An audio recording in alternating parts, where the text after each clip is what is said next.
Hey guys, tonight we are stepping out of our togas and into the steamy, bustling, and surprisingly social world of ancient Rome's public baths. Imagine this: you've finished your day's work. The sun is beginning its slow descent over the seven hills, and the air is thick with the scent of wood smoke, baking bread, and perhaps a hint of, well, less pleasant ancient city aromas. You're heading to a place that's part spa, part gym, part community center, and, as we'll explore, a whole lot like your favorite social media feed, just with more nudity and olive oil.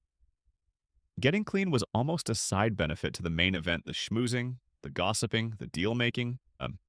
Honestly, with the hygiene standards and medical knowledge of the time, you probably won't survive this experience without catching something a Roman doctor would treat with a shrug and a recommendation for more wine. So, before you get comfortable, take a moment to like the video and subscribe, but only if you genuinely enjoy what I do here. I'd also love to see where you're tuning in from and what time it is in your corner of the world. So drop a comment below. Now, dim the lights, maybe turn on a fan for that soft background hum, and let's ease into tonight's journey together. You find yourself approaching one of the larger public bath complexes. A therme, perhaps one of the grand imperial ones if you're in Rome itself, or a still impressive, if slightly smaller version in a provincial town. The sheer scale of the building is striking. Its high walls of brick-faced concrete, perhaps adorned with arches and columns, hinting at the vast, echoing spaces within. Even from outside, you can hear a dull roar of activity, the indistinct murmur of hundreds of voices, punctuated by shouts, laughter, and the occasional splash. The air around the entrance is already humid, carrying the mingled scents of warm water, fragrant oils, and perhaps the tempting aroma of snacks being sold by nearby vendors. It's usually mid-afternoon, the most popular time for Romans to visit the baths, a period of leisure after the main business of the day is concluded, typically between the 8th hour around 2 p.m. and sunset. At the entrance, you pay your fee. The balneum merces? For most public baths, this was surprisingly affordable, often just a quadrans, the smallest Roman coin, ensuring that almost everyone, rich or poor, could partake in this essential daily ritual. This affordability is a mainstream historical fact. Roman baths, particularly the grand thermae, but also the more numerous smaller balneae, were a ubiquitous feature of Roman urban life, found in nearly every town and military fort across the vast expanse of the empire line, from Britain to Syria. Your small coin clinks into the attendant's hand, and you pass through the doorway into a different world. Your first stop is the apoditerium, the changing room, and room hardly does it justice. In the larger thermae, this could be a vast, noisy hall, its walls lined with rows upon rows of open niches or recesses. The loculi, where you'll stow your clothes and belongings. The air here is thick with the smell of damp linen, stale sweat from earlier patrons, and the more pleasant aroma of the various perfumed oils that people will use later. It's already a hive of social activity, men or women, as some baths had separate sections or different hours for genders, though historians still argue about the exact social dynamics and levels of intermingling between different classes and how strictly gender separation was enforced at all times, and all establishments are in various states of undress. Greeting friends, exchanging news, their voices echoing off the high, vaulted ceilings. You find an empty niche and begin to disrobe. There are no private cubicles here. Undressing is a public, unremarkable affair. If you're wealthy, your personal slave, perhaps a capsarius whose specific job is to look after your clothes, will guard your belongings. If you're on your own, you might feel a flicker of anxiety. Clothes theft was a genuine and common problem in the apoditerium. So much so, in fact, that a rather quirky tidbit of Roman life involves people leaving defixiones, curse tablets, at the baths. These were thin sheets of lead, inscribed with appeals to various gods, asking for divine retribution against the unknown thief who made off with their tunic or sandals. Forget a strongly worded letter to the manager. Romans went straight to divine retribution for missing socks. Some might even pay a small fee to one of the bath attendants to keep a closer eye on their possessions. A sort of ancient locker insurance? Once you're stripped down, and yes, most people bathed nude, though some might wear a light loincloth called a subligaculum, You hand your clothes to your slave or carefully fold them into your niche. Now, unencumbered, you're ready to truly immerse yourself in the experience. But before you even hit the water, the social aspect is in full swing. You see a senator chatting animatedly with a merchant, a group of soldiers laughing boisterously in a corner, a poet perhaps trying to find a quiet spot to mentally compose. Though quiet spots are in very short supply. This is where you catch up on the latest news, the freshest gossip, the political whispers. Who's in favor with the emperor? What was the latest spectacle at the Colosseum like? Did you hear about Marcus's disastrous business venture? It's all here, unfiltered, live, and in person. The sheer sensory input is almost overwhelming. The noise is incredible, and it's like a modern gym, a bustling swimming pool, and a crowded food court all decided to have a very loud party in an enormous, echoey bathroom. You hear the rhythmic thud of balls from the palestra, the open-air exercise yard often attached to the baths, where men are engaged in wrestling, weightlifting, or various ball games. There's the constant splash and gurgle of water from fountains and pools, the scrape of strigils as bathers remove oil and dirt from their skin, the shouts of vendors hawking everything from snacks and drinks to massages and depilation services. Yes, hair removal, often with rather eye-watering enthusiasm.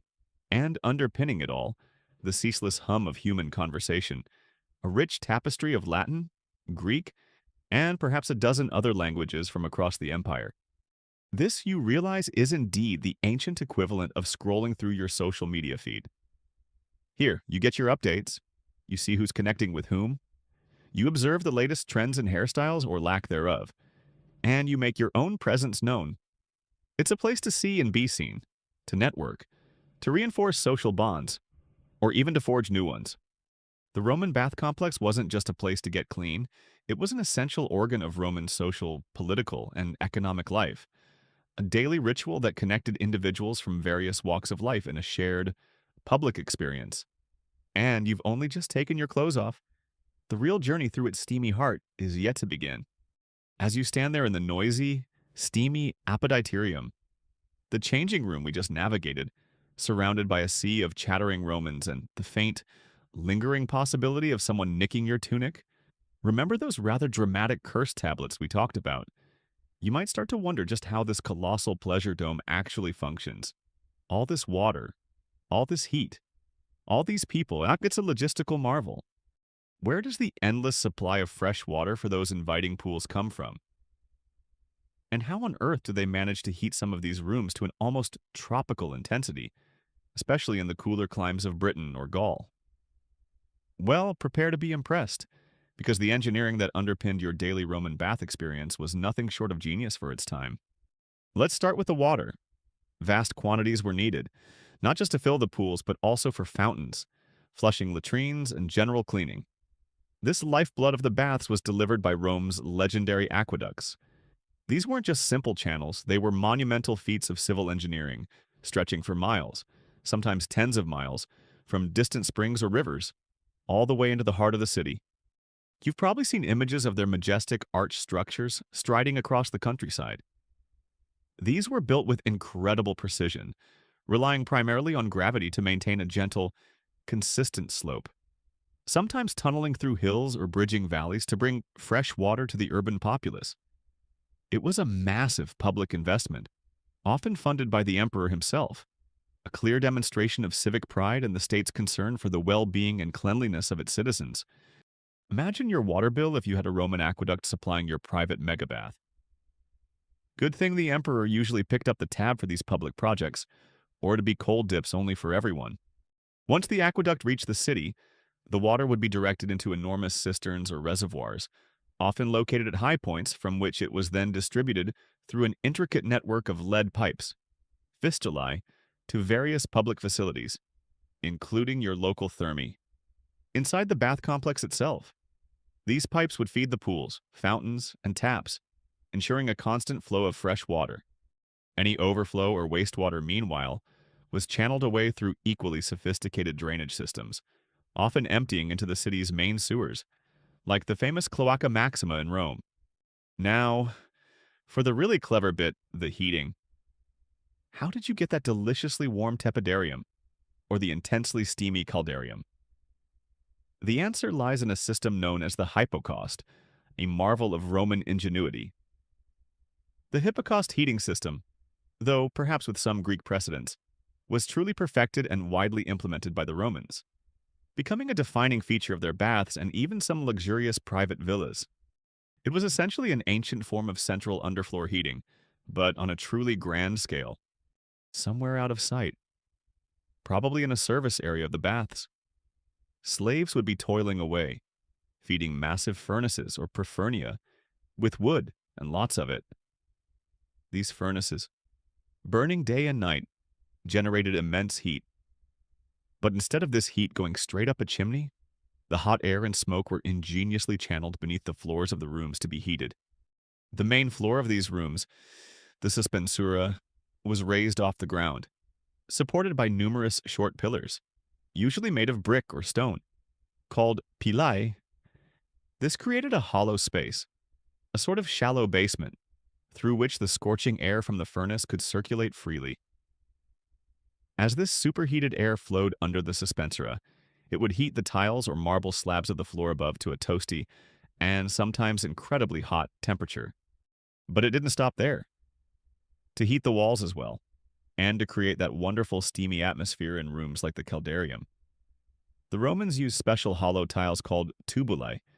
These were rectangular box tiles built into the walls, creating vertical flues. The hot air from beneath the floor would then be drawn up through these tubuli, heating the walls from the inside before finally escaping through vents in the roof. This meant you were surrounded by radiant heat, from the floor beneath your feet and from the walls around you. The hypocaust system was basically ancient Rome's underfloor heating, but on steroids, and probably with a much higher risk of the guys stoking the furnace accidentally misplacing their togas in a rather fiery fashion. The effectiveness of this system was remarkable. It could heat large rooms and sizable pools of water to very specific temperatures. Of course, it was incredibly labor-intensive and consumed vast quantities of fuel, mostly wood, which had to be constantly supplied, chopped, and fed into the furnaces by teams of slaves. The logistics of keeping a large public thermae running smoothly were formidable. Sometimes, the air from the hypocaust could be so intensely hot that, as a quirky but practical detail, bathers in the caldarium might need to wear special wooden-soled sandals, called soliaia, to protect their feet from the scorching floor. These were the original Crocs, but less colorful and more about preventing third-degree burns than making a fashion statement. Beyond the heating and water supply, the architectural design of the baths themselves was an engineering feat. Romans were masters of concrete, opus cementitium, which allowed them to create vast, unsupported vaulted ceilings and domes, giving the bath halls their characteristic spacious and airy feel.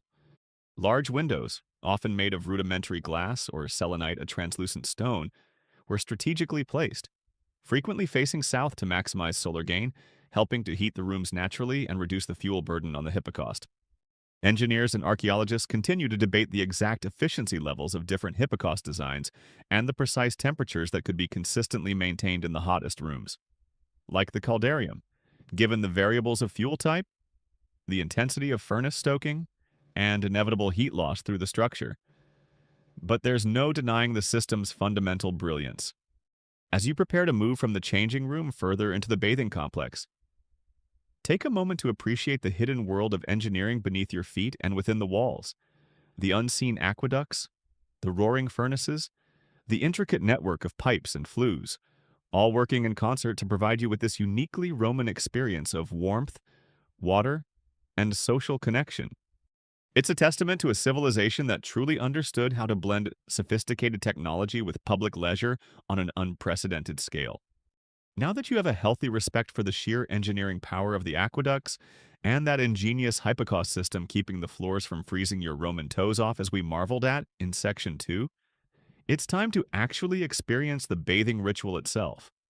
You've shed your clothes in the bustling apoditerium, entrusted your tunic to a hopefully honest slave or the gods of vengeance via a curse tablet, and you're ready to navigate the sequence of heated rooms that forms the core of this daily Roman institution. There wasn't one single rigidly prescribed order, but a common progression was from warm to hot and finally to cold.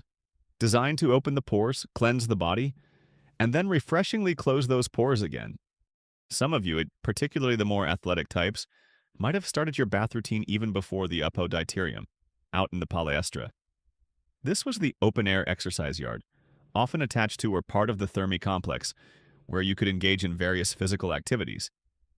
Remember those thuds and shouts we heard from the changing room that was coming from here?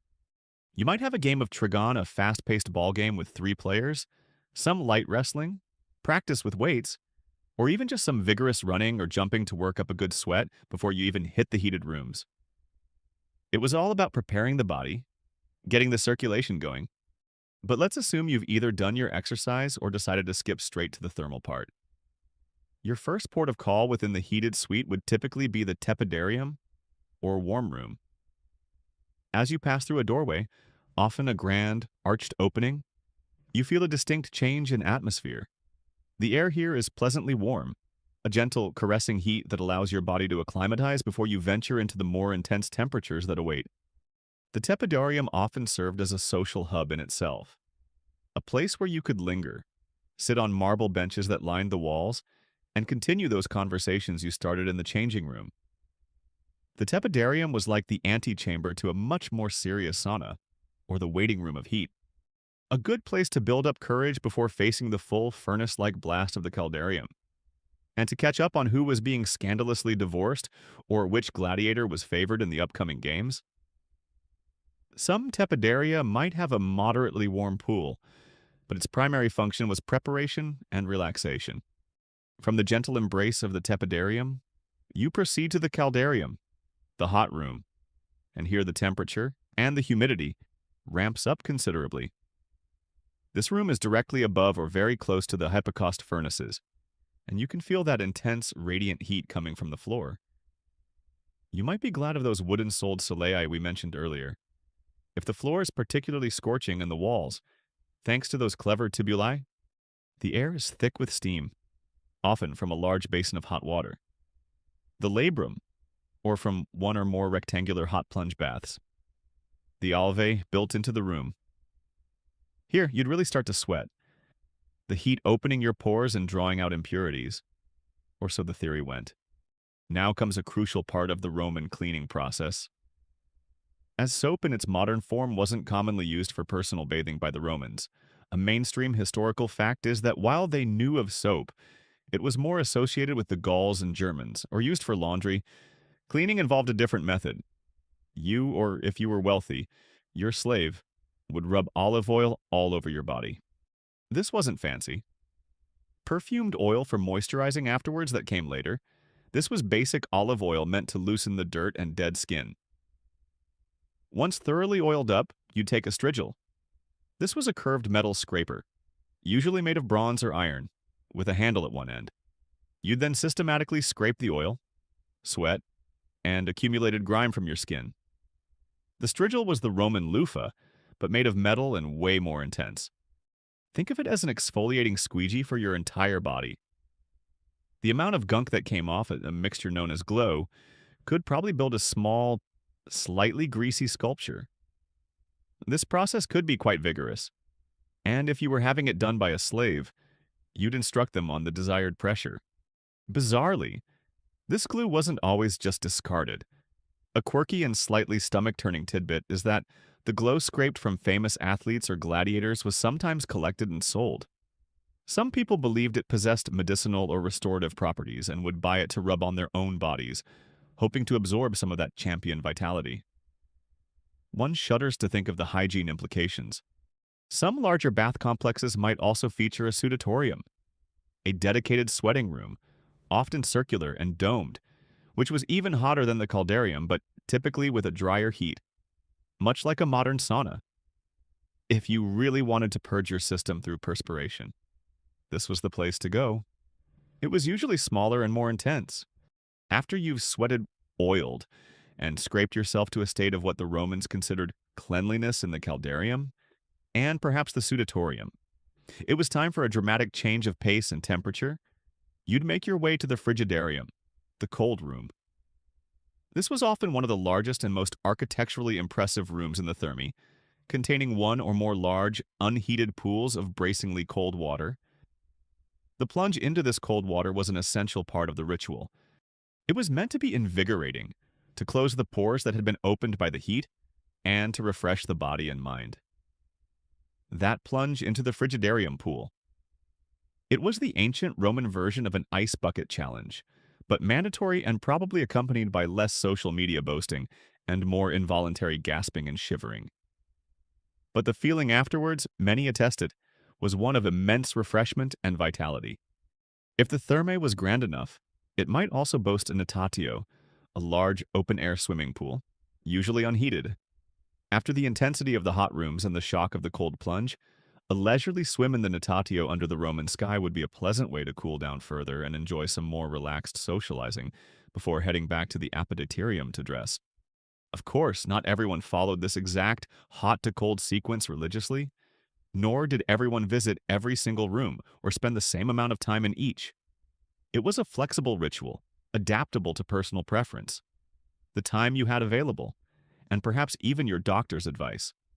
Classicists and archaeologists still debate the exact therapeutic or physiological understanding Romans had for this specific hot-to-cold bathing sequence, whether it was based purely on empirical observation of what felt good and seemed to work, or if it was more deeply tied to the prevailing humoral theories of health, which emphasized balance within the body's fluids.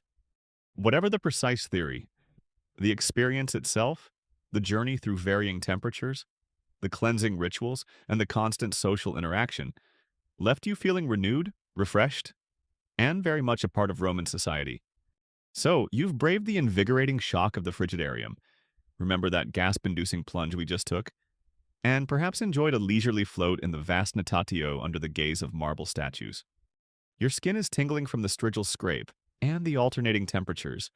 You feel remarkably clean by Roman standards.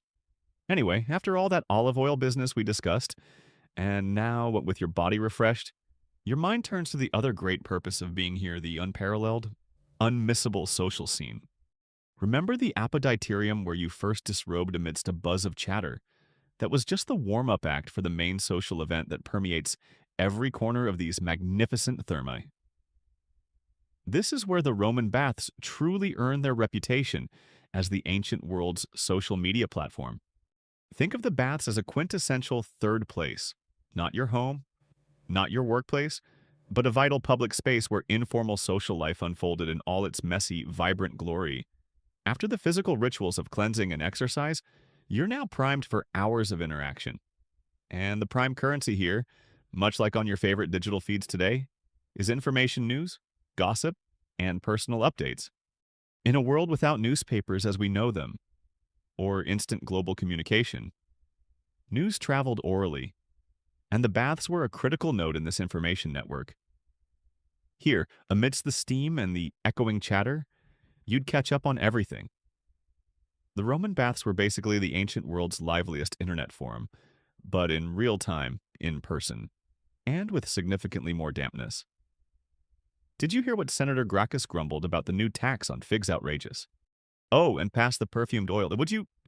What kind of gossip are we talking about? Absolutely everything. Political rumors would fly who was rising in the emperor's favor. Which magistrate was suspected of corruption? What was the latest news from the legions on the frontier? Social scandals were dissected with relish illicit affairs, extravagant spending, who made a fool of themselves at last night's dinner party. Business dealings were discussed. A merchant might share news of a successful shipment, or another might lament a loss at sea. You'd hear personal news too? Births, deaths, marriages, illnesses.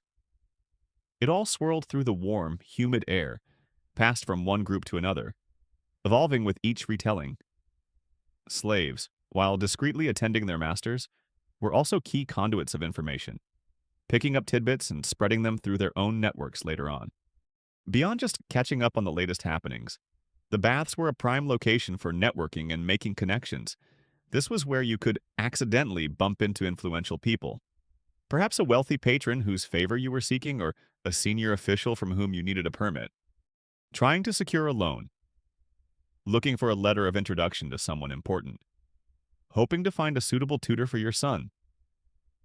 A casual encounter in the tepidarium or while relaxing on a bench after your plunge could be far more effective than a formal appointment. Oh, fancy meeting you here. Lucius, you're looking remarkably well. Say, about that shipment of wine from Gaul I was hoping to discuss. It's a bit like LinkedIn, but you're both probably wearing very little, which certainly breaks down a few barriers. Or Rex entirely new. Awkward ones? Young men, in particular, might use the baths to find mentors or to impress potential employers with their wit and physique. Indeed, maintaining your social standing was an integral part of the bathhouse experience. You wanted to be seen at the fashionable thermi, ideally at the popular times, mingling with the right sort of people. If you had a well-toned physique from your exercises in the palestra, this was the place to modestly, of course, display it. Arriving with an impressive entourage of well-groomed slaves also sent a clear signal about your wealth and status. Your conversational skills, your knowledge of current affairs, your ability to deliver a witty remark, all were part of the subtle public performance of your social identity. Patronage, which was an absolute cornerstone of Roman society, found a natural and informal setting here. Wealthy patrons would often meet their clients at the baths, reinforcing those hierarchical social relationships outside the more formal morning salutatio or greeting ritual at their homes. This mainstream historical fact highlights how the baths were woven into the very fabric of Roman power structures and social mobility. The baths weren't just for idle chatter or social climbing, though. They also served as informal salons for intellectual discussion and artistic expression. Philosophers might gather a group of disciples for a debate in a quieter alcove. Poets or rhetoricians, eager for an audience, would sometimes take the opportunity to recite their latest works. The Roman writer Seneca, who famously lived above a bathhouse, complained bitterly about the noise, and among the sounds that drove him to distraction were the enthusiastic and often, in his opinion, untalented poets declaiming their verses. You might be trying to relax after your striduling, and suddenly some aspiring wordsmith launches into his 20-stanza epic on the mating habits of snails. There's nowhere to run, nowhere to hide. You just have to nod politely, look thoughtful, and hope he finishes before your skin gets too pruny. To ensure a good reception, a particularly quirky, though perhaps not entirely common, practice might involve a wealthy individual hiring professional applauders, or laudicini, to strategically cheer during their or their protege's recitation. Talk about manufacturing your own likes. Of course, more mundane social arrangements were also made. You'd invite friends to dinner parties, make plans for the theater, or arrange to meet at the chariot races. The relaxed, leisurely atmosphere, where people had shed not only their clothes but also some of their daily cares, made it an ideal environment for fostering connections. Sociolinguists and historians continue to debate the extent to which this informal, multi-class at least to some degree environment of the baths influenced the development of Roman slang and colloquial speech patterns, potentially acting as a linguistic melting pot where different ways of speaking rubbed off on each other. So, as you dry yourself off with a linen towel, perhaps applying some fragrant oils to your skin, you are at the very heart of Rome's daily information superhighway. It's a place of immense social energy, where news is made and disseminated. Reputations are built or questioned, deals are struck, ideas are exchanged, and the complex web of Roman society is constantly being rewoven. It is, in essence, the living, breathing, and very steamy embodiment of a community connecting with itself. Now, after all that intense networking and gossip-mongering we just dived into in the steamy halls, a session that probably left your brain feeling as pleasantly warmed as the tepidarium itself, you might feel the need for something a bit more physical, before you even thought about oiling up and scraping down with a strigil, or perhaps as an energetic interlude in your bathing ritual. Many a Roman would head for the palestra. Remember those thuds and shouts we heard echoing into the apoditerium when you first arrived? That energetic racket was emanating from this very space, the bath's dedicated zone for getting your Roman sweat on, a place where grunts and cheers mingled with the ever-present social hum. You step out from the covered porticos of the main bath building, or perhaps you enter the palestra directly after changing, and find yourself in a large open-air courtyard. The ground underfoot is likely packed earth or sand, ideal for exercise. Surrounding this central space, then you'll often see a colonnade, offering shade for spectators or those taking a break between bouts of activity. This is the palaestra, a concept the Romans enthusiastically borrowed from the Greeks, for whom the palaestra was originally a wrestling school. In the context of the Roman thermae, it evolved into a more general-purpose exercise area, a sort of ancient outdoor gym and playing field, buzzing with activity and, of course, more opportunities for social interaction. What kind of activities would you see, or perhaps join in with wrestling or luctatio, remained incredibly popular? You'd see pairs of men, their bodies often gleaming with oil not just for cleaning later, but also to make them harder to grip, an ancient sporting hack, grappling under the sun. They'd strain and heave, attempting to throw each other to the ground according to various rules. It was probably less about a championship belt and more about friendly competition, demonstrating strength and skill, and perhaps who had to buy the post-exercise wine, or in this case, the first round of refreshing drinks from a nearby vendor. If wrestling isn't your speed, perhaps a bit of weightlifting. Romans used halteres, which were essentially dumbbells made of stone or metal. You'd see men performing various lifts and swings, building their muscles and, no doubt, enjoying the admiring glances of onlookers. The palaestra was the perfect place to subtly or not so subtly flex those biceps you'd been working on. Nothing quite says I'm a man of substance and discipline, like casually hoisting a hefty stone dumbbell while appearing to be deep in a philosophical discussion. Ball games were another massive draw. You might encounter a game of trigon, a fast-paced and skillful affair involving 3 players arranged in a triangle. They'd throw 2 or more small, hard balls at each other simultaneously, catching and throwing with either hand. It required quick reflexes, good hand-eye coordination, and a certain tolerance for the occasional misthrown ball thwacking you unexpectedly. Then there was harpastum, a much more vigorous team game, often likened to an ancient form of rugby or American football. It involved 2 teams trying to seize and keep a small, hard ball on their side of a marked field, with running, dodging, and what sounds like a fair bit of physical contact. Harpastum sounds a bit like ancient Roman rugby, likely with fewer clearly defined rules and a considerably higher chance of acquiring a glorious bruise or two. He's going for the line. Oh, wait, he just got robustly intercepted by a vacationing legionary with a point to prove. For those preferring something a little less intense, there was Phallus, which involved a larger, air-filled ball made of leather, more like a bladder. This could be a gentler game of catch, or perhaps something akin to a rudimentary form of volleyball, with players trying to keep the ball aloft. You'd also see individuals engaged in running or various athletic jumps. Some might even practice mock fencing or weapons training, using wooden swords, roods, or staves. This wasn't about preparing for actual combat in the arena, but more for physical fitness, coordination, and maintaining a degree of martial skill, which was still admired in Roman society. The social aspect here was just as important as in the heated rooms. Spectators would gather under the colonnades, cheering on their friends, commenting on the games, placing small bets, and generally adding to the lively atmosphere. Teams would form, fostering camaraderie and friendly rivalries. It was another venue for display of your strength, your agility, your sportsmanship. Trainers or instructors, known as ellipti or pedagogy, though the latter more often for boys, might be on hand to offer advice, supervise exercises, or even give massages. Roman culture, deeply influenced by Greek ideals, placed a high value on physical fitness, mens sana in corpore sano, a sound mind in a sound body, as the poet Juvenal would later phrase it, is a mainstream historical fact reflecting this sentiment. The palaestra provided the perfect public stage for this ideal. While men of all ages, though perhaps less so, the very elderly, unless they were just spectating and offering unsolicited advice, would participate. The palaestra was predominantly a male domain in most public thermae. Women, if they exercised, usually did so in separate, smaller facilities if available, or engaged in more private forms of physical activity.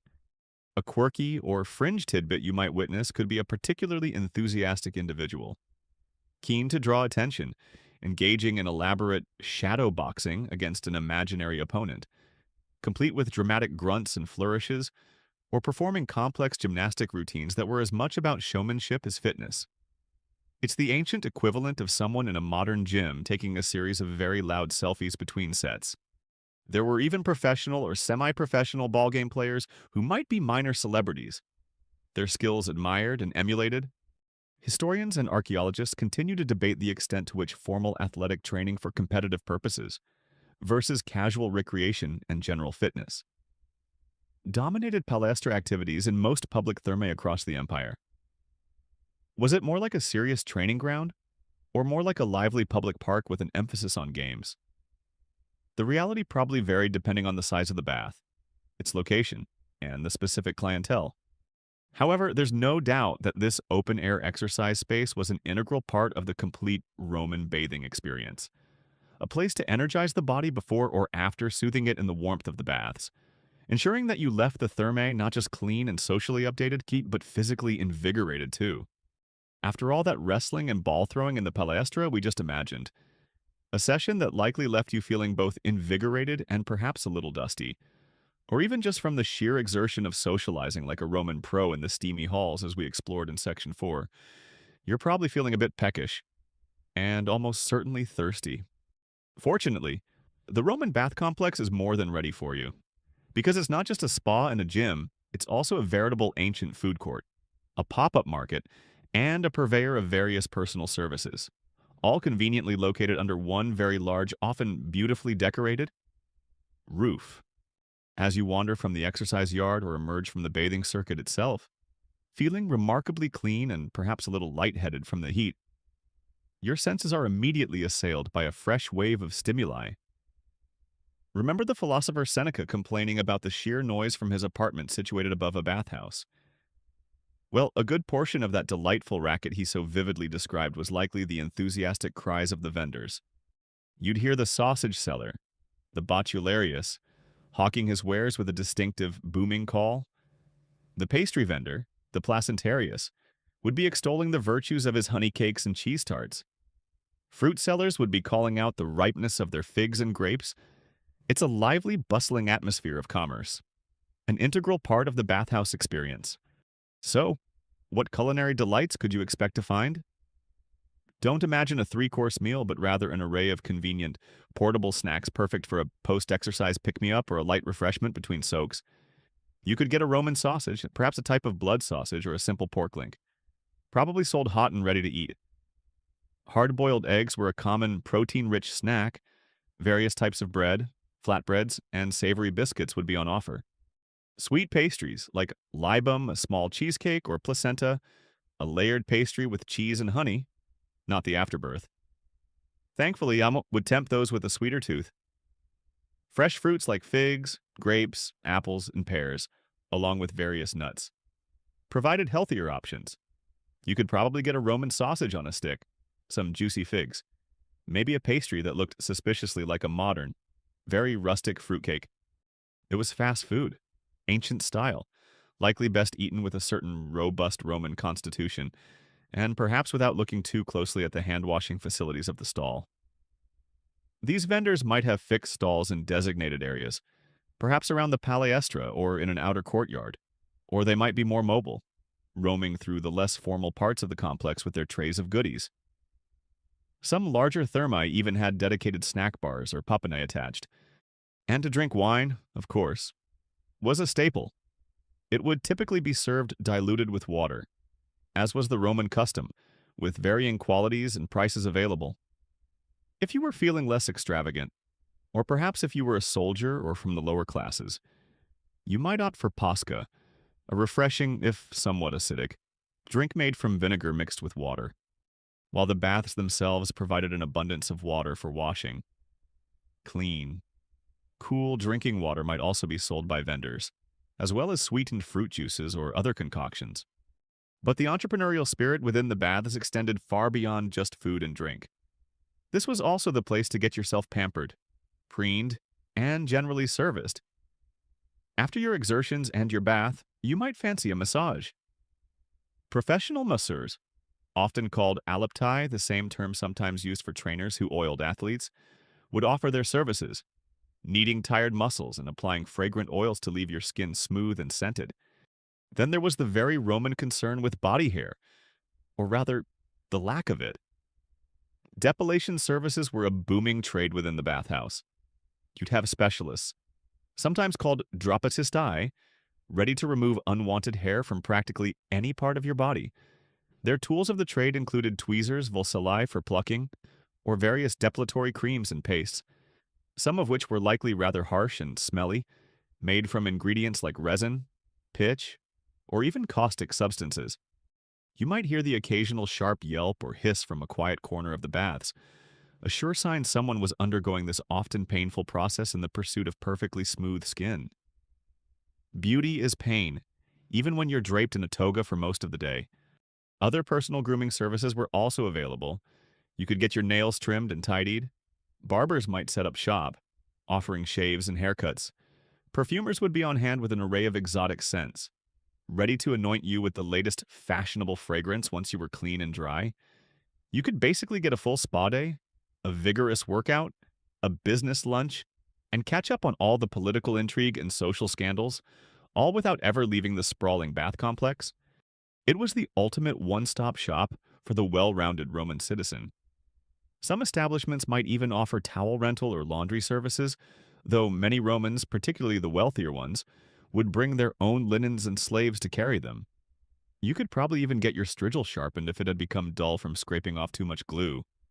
The mainstream historical fact is that many of these Roman public baths, especially the Grand Imperial Thermae, were conceived as far more than just places to wash.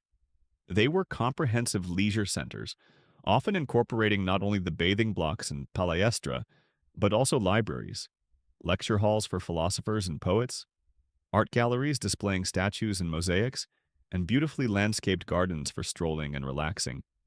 This made them true multi-purpose public amenities, central to the cultural and social life of the city.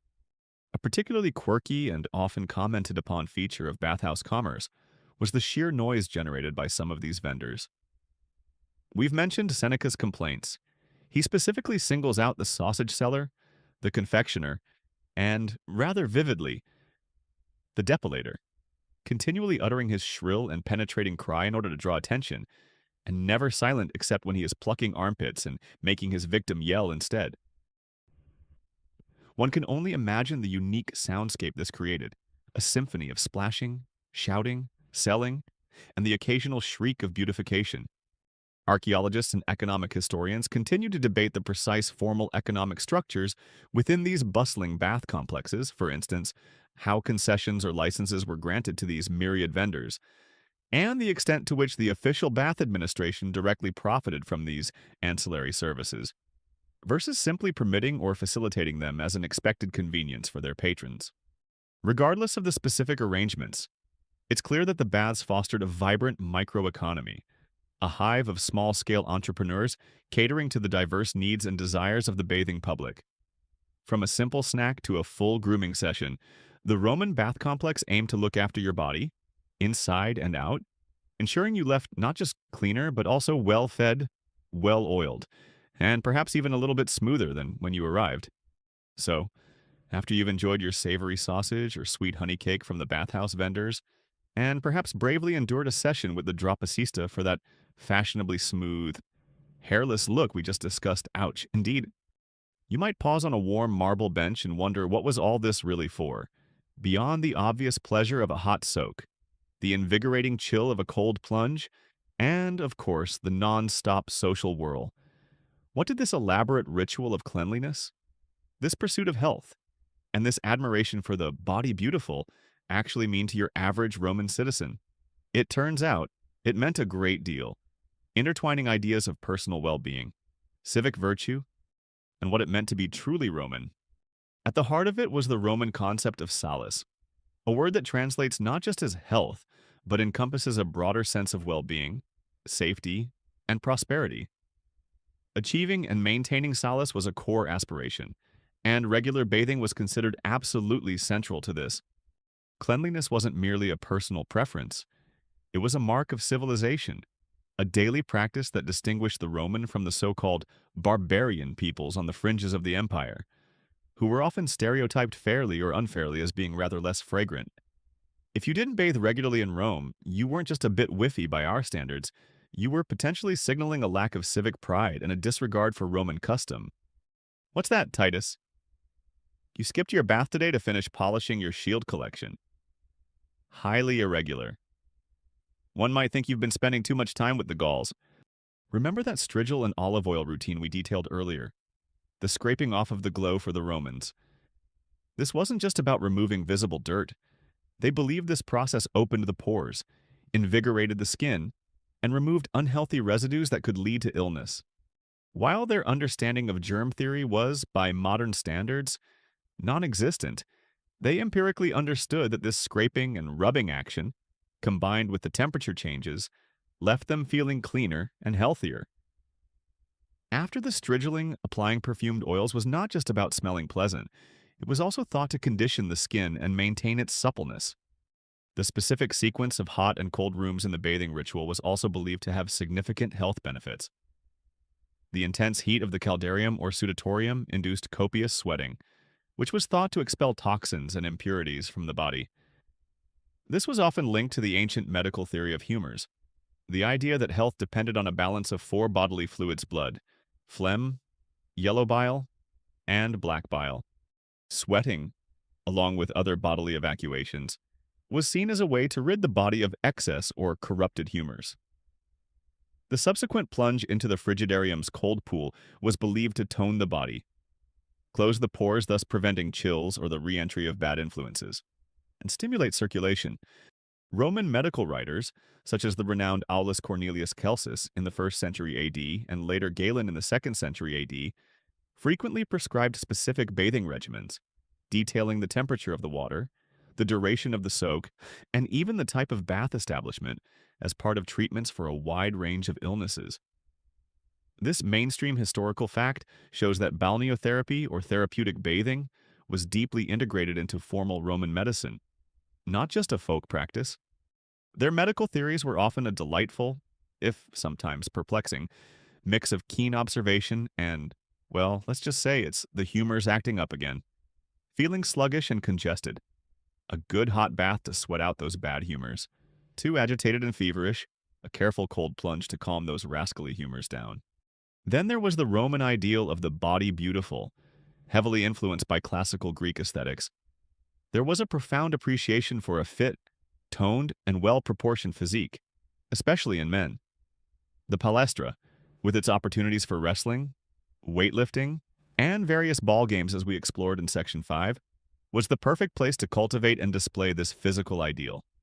The Roman gym enthusiast in the palestra wasn't just lifting those stone halters for recreation. He was actively sculpting his body to meet a recognized standard of male beauty and vitality. And, naturally, a well-maintained physique was something to be admired within the baths themselves. Smooth, hairless skin was also highly valued for both men and women, hence the popularity of those enthusiastic depilators.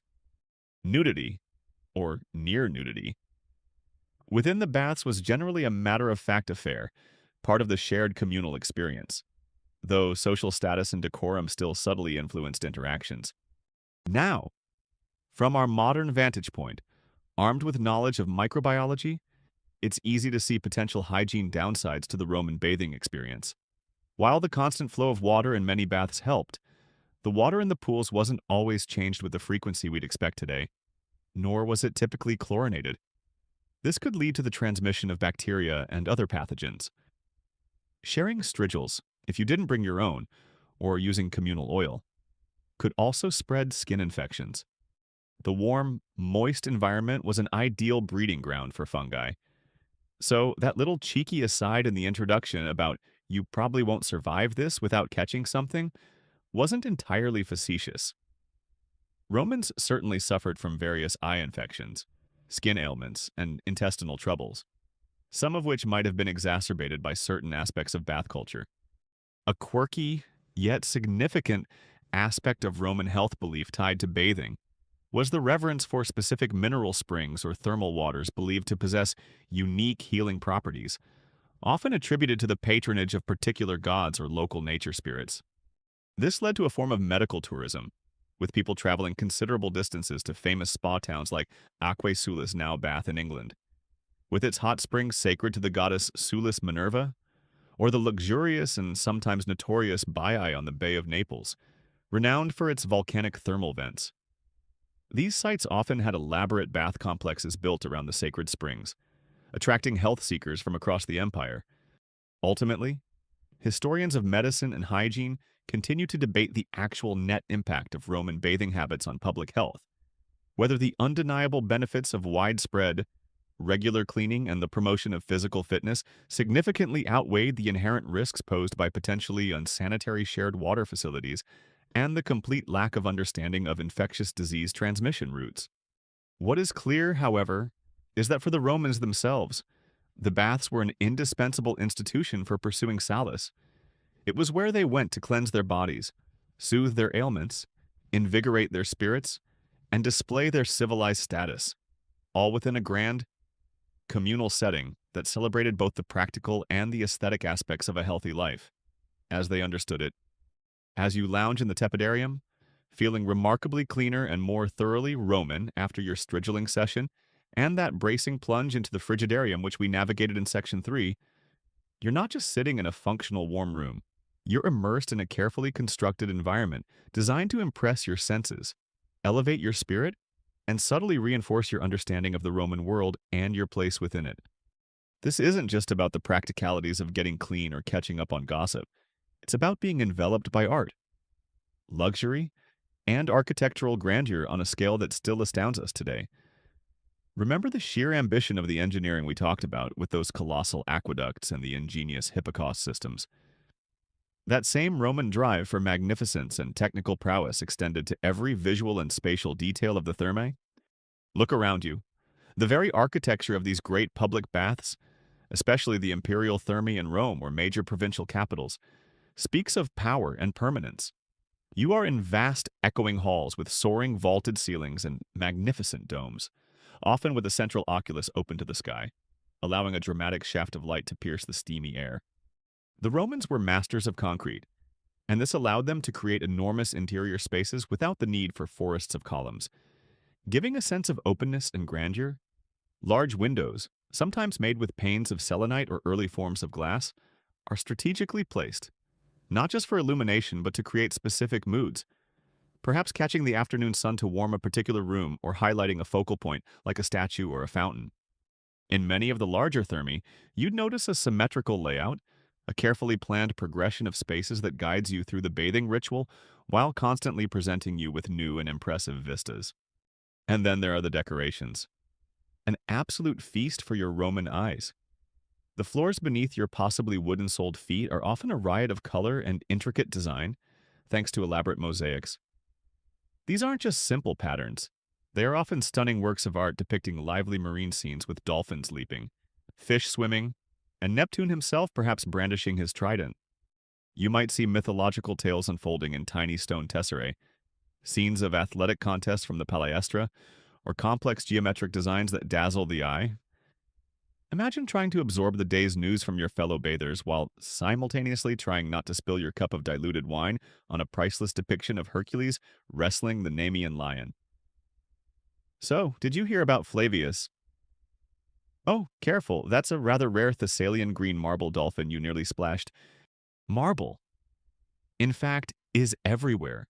Not just plain white marble, but a dazzling array of imported colored marbles from every corner of the empire. Rich greens from Greece, golden yellows from Numidia in Africa, deep reds from Egypt, streaked purples from Phrygia in Anatolia. This lavish use of exotic stone for columns, for cladding the walls in gleaming sheets, a technique called revetment, for crafting ornate basins and fountains, was a deliberate display of Rome's wealth, its reach, and its ability to command resources from distant lands. It transformed the bathhouse into a glittering showcase of imperial power. Oh, is this Numidian yellow you're leaning against? Gaius, how delightfully common. My country villa, of course, is currently being fitted with some rather fetching Phrygian purple. Statuary also played a crucial role in the bathhouse aesthetic. Niches in the walls and pedestals in the grand halls would be filled with sculptures. You'd find copies of famous Greek masterpieces, nodding to Rome's cultural inheritance. There would be imposing statues of emperors, looking stern and godlike, or perhaps portraits of the local benefactor who funded this particular bath complex, reminding you of their generosity. Figures of gods and goddesses associated with health, water, and physical prowess, like Hygeia, goddess of health, Asclepius, god of medicine, Hercules for strength, or Venus, goddess of beauty, often presiding over rooms where women bathed or where perfumes were applied, would gaze down upon you. The opulence continued upwards. Ceilings were often adorned with intricate stucco work, decorative plaster molded into elaborate patterns, reliefs, and figurative scenes, frequently painted in vibrant colors. And the gentle sound of splashing water wouldn't just be coming from the pools, ornate fountains. Themselves works of art in bronze or marble, served as focal points in courtyards or larger halls, their constantly flowing water adding to the atmosphere of coolness and luxury, a testament to that incredible aqueduct system. This incredible investment in art and architecture wasn't just for show, or at least not only for show. The construction of these vast public thermae, like the famous baths of Caracalla or Diocletian in Rome, which could accommodate thousands of bathers at once and often included extras like libraries, lecture halls, and extensive public gardens, was a significant form of imperial expenditure and a powerful tool for currying public favor. This is a mainstream historical fact. Providing such magnificent facilities was part of the emperor's duty to care for his people, a tangible expression of Roman civilization and imperial benevolence, akin to the provision of bread and circuses. Inscriptions prominently displayed would often record the name of the emperor or the wealthy local patron who had built or renovated the baths, ensuring their generosity was not forgotten. And while the entry fee to most public baths was nominal, allowing access to all social strata, your own social standing was still subtly on display within these opulent walls. Even though everyone was largely in a state of undress, you could still gauge a person's status. It might be the number and attentiveness of the slaves accompanying them, the quality and fineness of their linen towels, their strigils perhaps silver rather than bronze, or the expensive perfumed oils they used after their bath. It was evident in their confident demeanor, their eloquent Latin, their ability to spend hours leisurely socializing, or the way others deferred to them in conversation. It was the ancient Roman version of having the latest high-tech chariot and a retinue of fawning clients. Being in such an environment was an immersive cultural experience. The mythological scenes in the mosaics and frescoes weren't just pretty pictures, they were stories that most Romans would recognize. Part of their shared cultural literacy. Sometimes, a quirky or humorous touch might be found in less formal areas. For example, mosaic floors in latrines or changing rooms might feature amusing scenes. Lucky symbols like an outsized phallus for good fortune, or even an evil eye, apotropaic symbols intended to ward off bad luck or malevolent spirits. You might even spot some hastily scratched graffiti on a less polished wall, a fleeting personal comment from a long-forgotten bather. Art historians and archaeologists continue to debate the specific iconographic programs in bathhouse decorations. That is, the deeper meaning and intention behind the choice of particular mythological scenes. The arrangement of statues, or the symbolism of the mosaic patterns.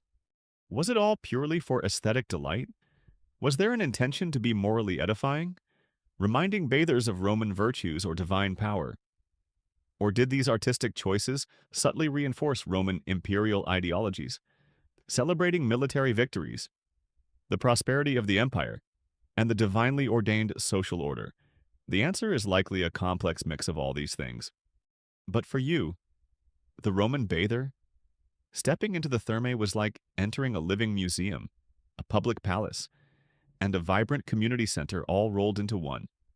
A daily reminder of the grandeur and complexity of Roman civilization. So, you're surrounded by those stunning mosaics depicting heroic myths and playful dolphins, lounging on a marble bench that still radiates a gentle warmth from the hippocaust, as we just admired in the previous section. You feel like you're in a public palace, a temple dedicated to leisure and cleanliness, rather than just a place to wash away the day's grime. But don't let all that artistic splendor and the relaxed, steamy atmosphere fool you entirely. Beneath the surface of leisurely chatter, casual gossip, and aesthetic appreciation, the Roman baths were a surprisingly potent hub for getting actual, serious business done, and for the subtle, sometimes slippery, dance of Roman politics. This was where connections were not just made, but actively leveraged. While the Forum was the place for formal speeches and grand public announcements, and the Senate House for official deliberations, the Thermae offered a unique, informal arena for the movers and shakers of Roman society. Here, stripped of the usual trappings of office or formal attire, important discussions could take place, deals could be initiated, and political wins could be tested in a way that simply wasn't possible in more structured settings. You might be mid-strigil, covered in olive oil and what the Romans considered honest dirt, when the fellow bather next to you, equally unadorned, casually remarks, "Quintus, my dear fellow, about those 50 amphorae of premium Spanish garum you owe me from last season's shipment. Business, it seems, never truly sleeps, not even when it's naked, sweating, and surrounded by the echoes of 100 other conversations.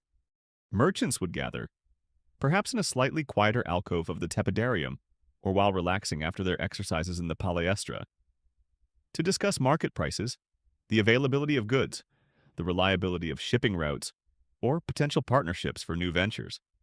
Craftsmen might discreetly solicit commissions from wealthy patrons they encountered. Financiers could sound out opportunities for loans or investments. The very informality of the setting could be an advantage in negotiations. The shared experience of bathing, the relaxed posture, the general atmosphere of leisure, and it could all serve to disarm, to make discussions less confrontational, more congenial. A preliminary agreement reached amidst the steam and camaraderie of the baths might then be formalized later, perhaps sealed with a handshake and an invitation to a proper dinner party. Political maneuvering was just as prevalent, if often more subtle. Senators and magistrates would use the baths to discreetly sound out opinions on upcoming legislation, to gauge support for a particular policy, or to quietly build alliances. You might see a group of influential figures huddled together in a warm pool, their voices low, discussing strategies or sharing confidential information. Candidates for public office would certainly not miss the opportunity to make themselves visible, to greet potential voters, and to engage in conversation with prominent citizens whose endorsement could be valuable. An aspiring politician might casually find himself in the hottest part of the caldarium with a group of influential guild members, eloquently outlining his brilliant new plan for improving the city's grain supply, all while trying not to visibly wilt from the intense heat. Talk about a trial by fire, or rather by steam and sweat. The baths were also a hothouse for political rumor and targeted disinformation.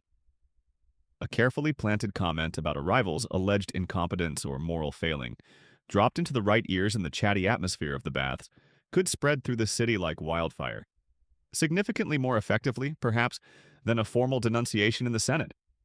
And you can be sure that in times of political tension, agents of the emperor or spies working for various factions would be present, their ears open, trying to pick up any whispers of dissent or conspiracy, trying to have a genuinely top-secret political discussion in a crowded, echoing bathhouse. Good luck with that. It was decidedly less cone of silence and much more hope that chap enthusiastically splashing over there isn't on your rival's payroll. The unique environment, the general state of nudity or semi-nudity, the informality, the mix of social classes, however nuanced that mixing was, must have had a curious effect on these serious dealings. Did it truly level the playing field, allowing for more candid exchanges? Or were the underlying status cues, the quality of one's slaves, the eloquence of one's speech, the deference shown by others as we touched on in the previous section, still powerfully in play, likely a bit of both? The baths provided a space where traditional hierarchies might be temporarily softened, but rarely entirely dissolved. The patron-client relationship, so fundamental to Roman society, was actively nurtured here. Clients would seek out their patrons to ask for favors, legal assistance, financial support, or recommendation for a position. Patrons, in turn, would use these interactions to dispense advice, offer help, and thereby solidify the loyalty of their followers and maintain their own influence.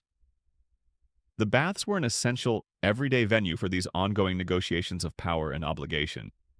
A mainstream historical fact is that many important Roman political figures, including several emperors like Hadrian, made a point of frequenting the public baths and interacting, sometimes quite informally, with ordinary citizens. This was not just for leisure, it was a canny political move, a way to gauge public sentiment, to appear accessible and benevolent, and to reinforce their connection with the populace, a carefully managed form of imperial public relations. Given the public nature of the baths, absolute privacy for sensitive discussions was always a concern. While there might be quieter niches, private rooms in some establishments, though these were less common in the grand public thermi, or specific times of day when the crowds thinned, the risk of being overheard was ever present. This might have led to some rather quirky or fringe adaptations, such as the use of subtle gestures, coded language, or intermediaries for particularly confidential political or business arrangements. One can almost imagine the existence of a bathhouse broker, a shadowy figure who specialized in making discreet introductions or facilitating delicate negotiations within the unique environment of the thermi, knowing just who to approach and when.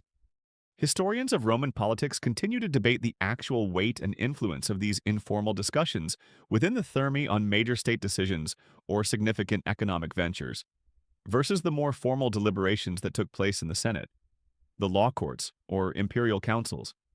How much of what happened in the baths was real, politicking or binding business, and how much was simply performative engagement, social lubrication, or the sounding out of possibilities?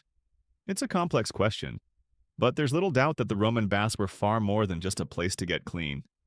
They were a surprisingly dynamic and often crucial arena where the threads of commerce were woven.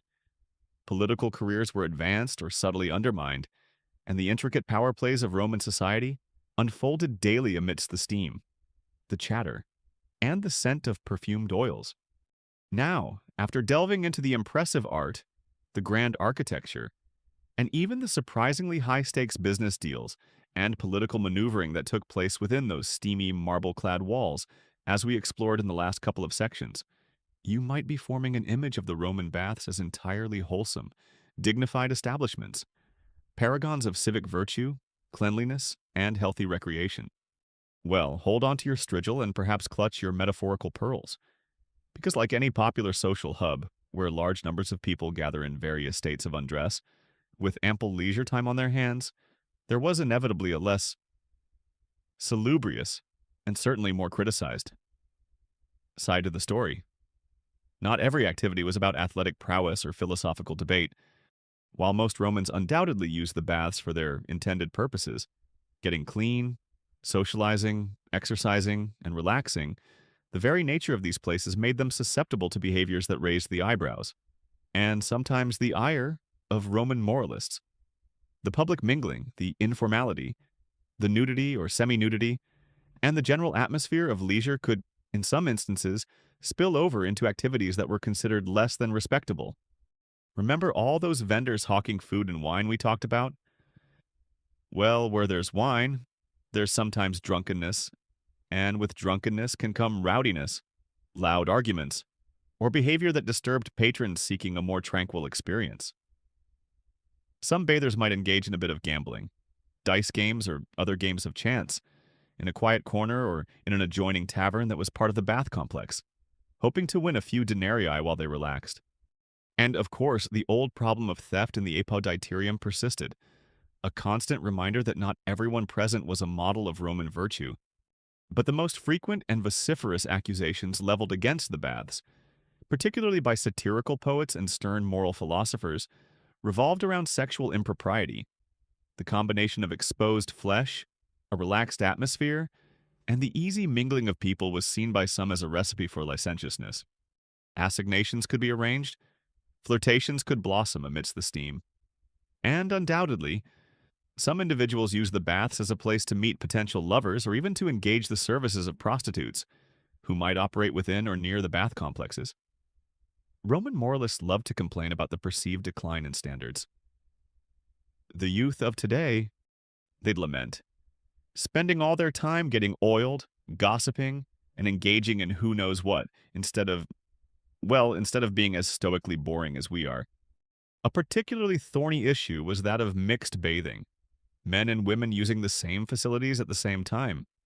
While many bathhouses had separate sections for men and women, or designated different hours for each sex, the practice of mixed bathing did occur in some places and at certain times.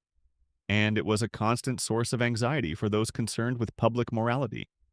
They saw it as a blatant invitation to temptation, adultery, and all manner of scandalous behavior.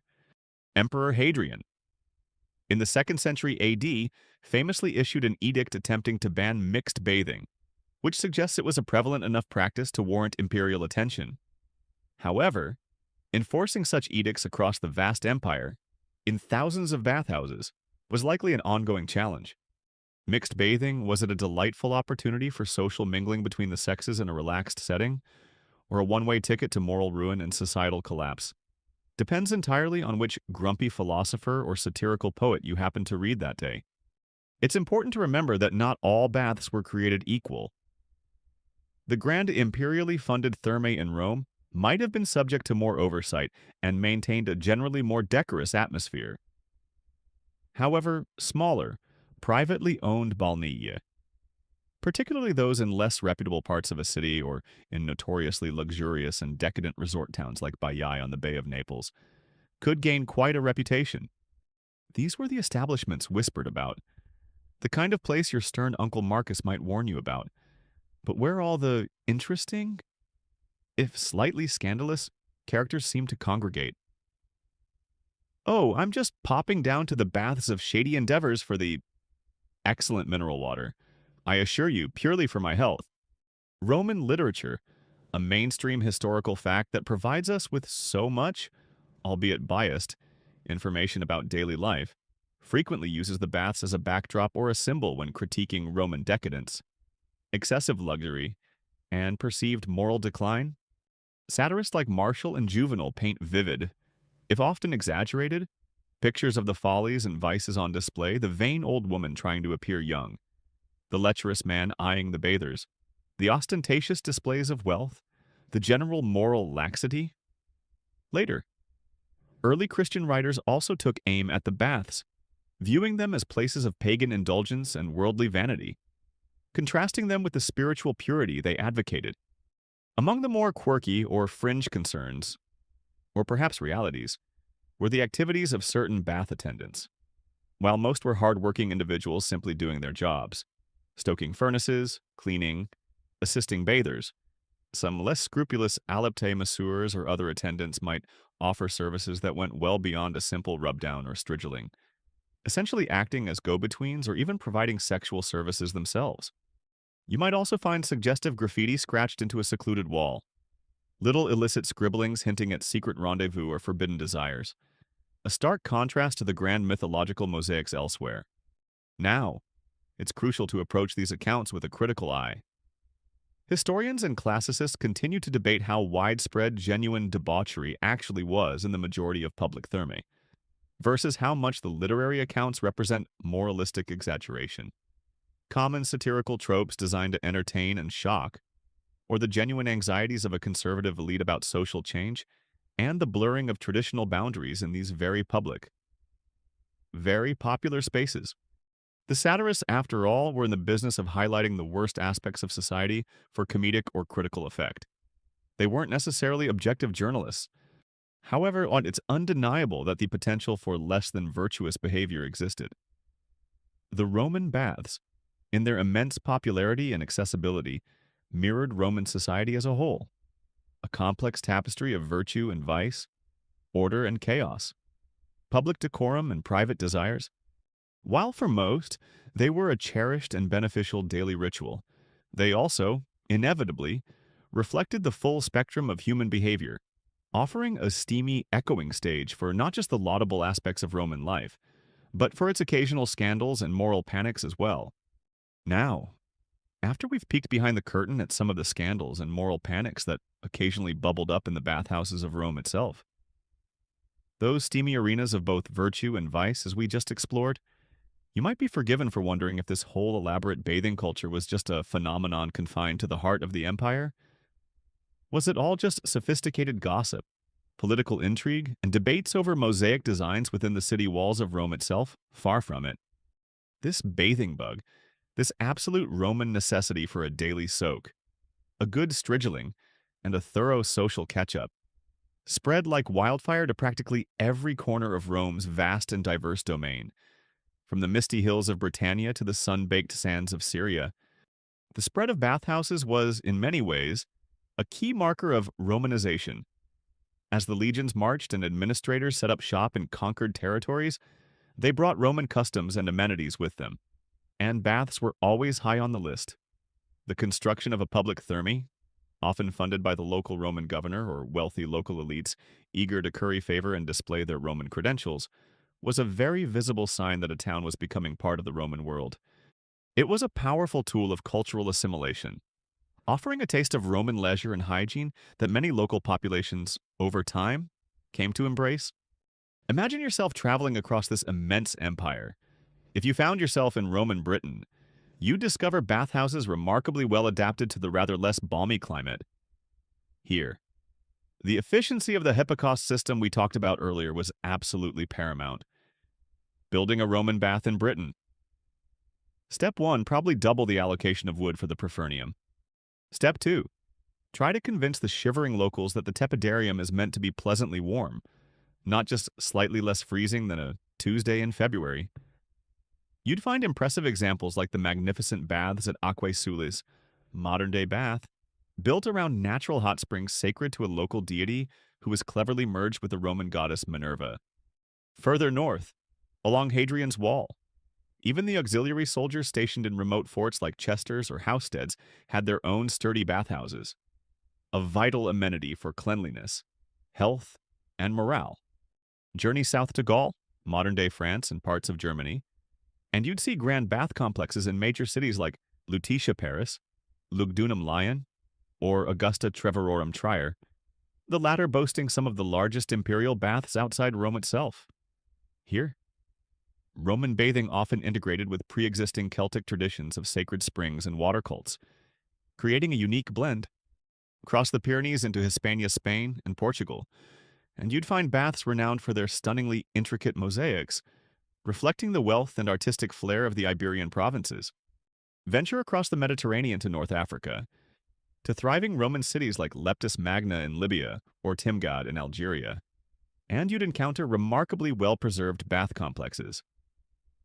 Here, engineers adapted designs to the hotter, drier climate, with perhaps a greater emphasis on cooler rooms and careful water conservation, even while providing the full bathing experience. The social dynamics might have differed too, reflecting the diverse local cultures, Berber, Punic, Greek, all mingling under Roman rule.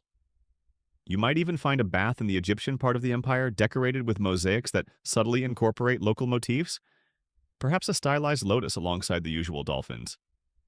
When in Rome, do as the Romans do. When in a Roman province, well, you still mostly do as the Romans do, but with a local twist. In the eastern provinces, Greece, Asia Minor, modern Turkey, Syria, and Egypt, Roman bath culture encountered and often merged with the long-established Greek tradition of the gymnasium, which itself typically included bathing facilities. The Romans had initially borrowed many aspects of their bathing habits from the Greeks, so in these regions it was more of an evolution and an expansion of scale rather than a completely new introduction. Cities like Ephesus, Alexandria, or Antioch boasted numerous large and luxurious thermae, often continuing to be centers of philosophical discussion and athletic training, just as their Greek predecessors had been. A crucial factor in this empire-wide dissemination was the Roman army. This is a mainstream historical fact. The military played an enormous role in spreading bathhouse technology and bathing culture.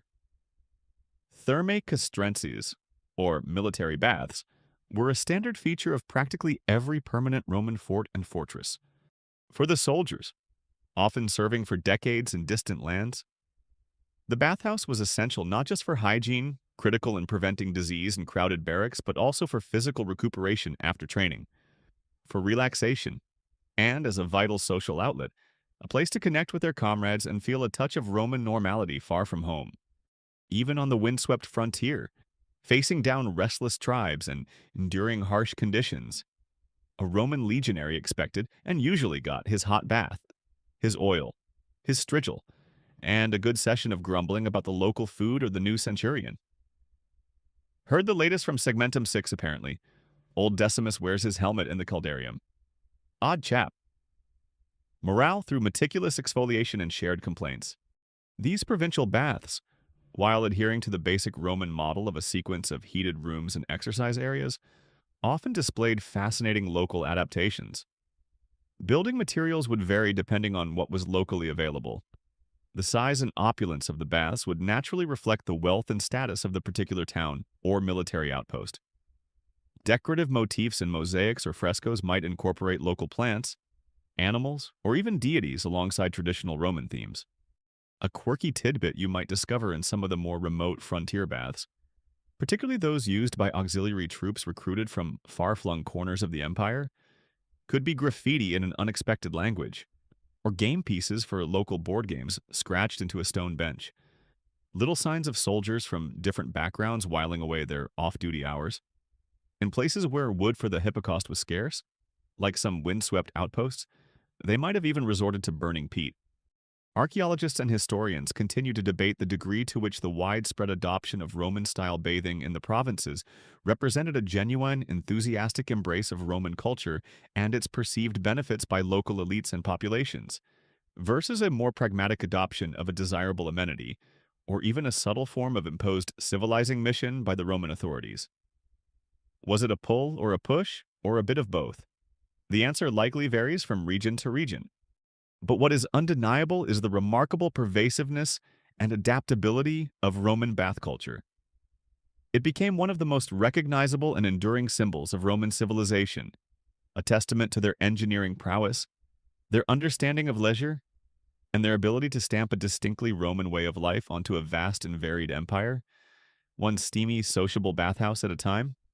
As you've been mentally touring these magnificent bath complexes, from the scorching caldarium where you bravely endured the heat, to the bustling palaestra, remember those energetic ball games we pictured, and marveling at their Roman ubiquity across the vast empire as we just discussed in our previous section, you might have given a fleeting thought to who actually kept these vast, intricate operations running so smoothly day in and day out.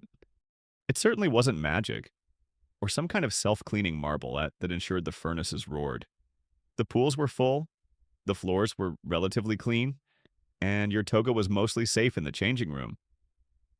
Behind the scenes, and often right in front of you, was a diverse and hardworking army of staff and attendants, many of whom were the unsung heroes of your daily Roman bath experience. The sheer scale of a large public therme meant that a considerable number of people were required to keep it functioning. Let's start in the hottest, least glamorous part of the operation, the furnace rooms.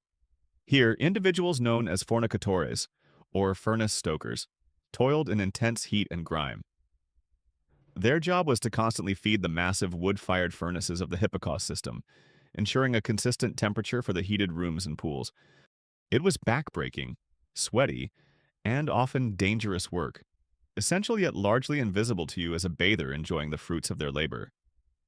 The fornicatores had the hottest job in Rome, quite literally. Perks probably didn't include a window office or dental plan, more like a complimentary, inescapable sauna experience all day long, whether you particularly wanted it or not. Then you had the more general bath attendants, the balneatores. Their duties could be varied. They might assist bathers, help maintain a semblance of order in the crowded rooms, perhaps rent out towels or strigils, and in smaller establishments, they might even be the ones collecting the modest entrance fee at the door. In the apoditerium, the changing room, the capsarii were the cloakroom attendants. Their primary role was to guard the clothes and belongings you left in those open niches. This was a position requiring a degree of trust, as theft, as we've noted, was a perennial concern. A good capsarius would keep a watchful eye, ensuring your toga didn't wander off on someone else's shoulders. The capsarius in the changing room. Your best friend when he accurately remembered which niche contained your slightly less than spotless tunic. Your momentary arch-nemesis if he accidentally handed it to that important-looking senator who vaguely resembled you but was clearly 3 sizes larger and smelled faintly of expensive imported perfume. For more specialized services, you had the elliptae or unctores. These were the oilers and masseurs. After you'd worked up a sweat or emerged from a pool, an ellipta would skillfully apply olive oil to your skin, and if you desired, give you a massage to soothe tired muscles. They might also assist with the strigiling process, scraping away the oil and dirt, though many bathers preferred to do this themselves or have their personal slaves attend to it. And let's not forget the drop assiste, the depilators we encountered earlier, specialists in the art of hair removal, armed with their tweezers or sticky concoctions, ready to help you achieve that perfectly smooth Roman look, often accompanied by your involuntary yelps. Behind the scenes, but equally vital, were the equerri. These were the staff members responsible for the water systems, maintaining the aqueduct channels that fed the baths, ensuring the cisterns were full, checking the intricate network of lead pipes for leaks, and keeping the drains clear. Given the vast amounts of water flowing through a therme daily, this was a crucial and ongoing task. And, of course, there were the cleaners. Imagine the daily challenge hundreds, if not thousands, of oiled, sweaty bodies passing through, water splashing everywhere, discarded bits of food from those snack vendors, the general detritus of a heavily used public space. The cleaning crews in a Roman bath deserved a triumph of their own, probably involving very large sponges, buckets of water, and an unwavering sense of duty. In the larger, more organized establishments, there would have been a curator or manager, perhaps a public official or someone who had leased the bath complex from the city or state. This individual would oversee the entire operation, manage the staff, handle the finances including income from fees and possibly rent from vendors, and ensure the buildings and equipment were kept in good repair. Now, it's a sobering mainstream historical fact that a significant portion of this essential labor force in Roman cities, including those who toiled in the baths, consisted of enslaved people.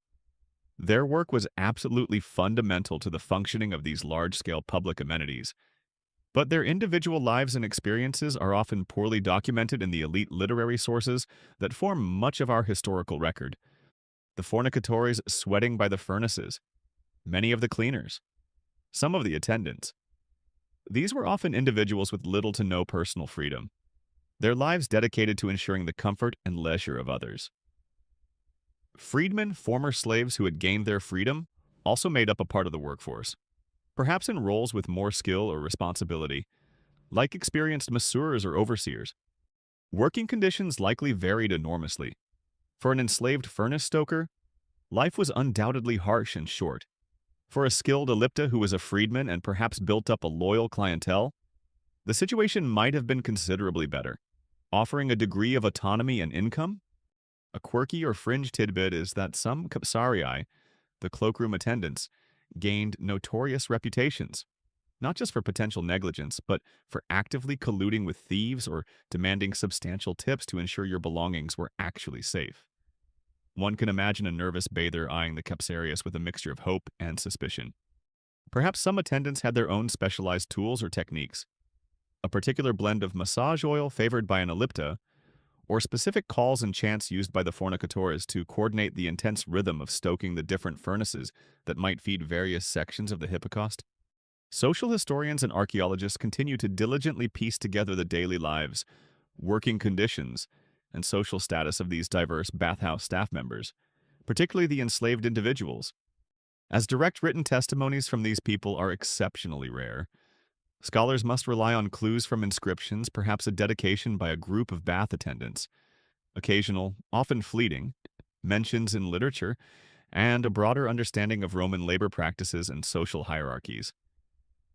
Their interactions with you, the bather, would have ranged from the almost invisible like the stoker you never saw, to the very personal like the masseur or depilator. These interactions would always be colored by the vast differences in social status, a constant undercurrent beneath the seemingly egalitarian atmosphere of the baths. So, as you mentally recline in that steamy Roman warmth, remember the complex human machinery, the many hands, seen and unseen, that made your daily ritual of cleanliness, health, and social connection possible. Now that we've met the often unseen army of fornicatores, diligently stoking the furnaces, and the ever-watchful capsari in the changing rooms who kept the bath oils flowing, and the togas mostly accounted for, as we did in the last section, let's tune our ears to what the Romans themselves, the writers, the poets, the philosophers, and even the everyday scrawlers of graffiti, actually had to say about this central daily ritual. What did they truly think of their beloved, bustling, and sometimes bewildering thermae? Their voices, preserved in texts and inscriptions, offer us a fascinating, if sometimes contradictory, glimpse into their lived experience.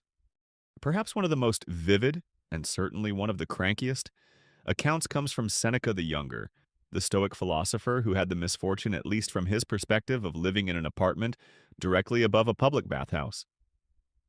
His letters paint an almost painfully clear picture of the sheer cacophony. Seneca, the original grumpy old man yelling at the kids to get off his lawn.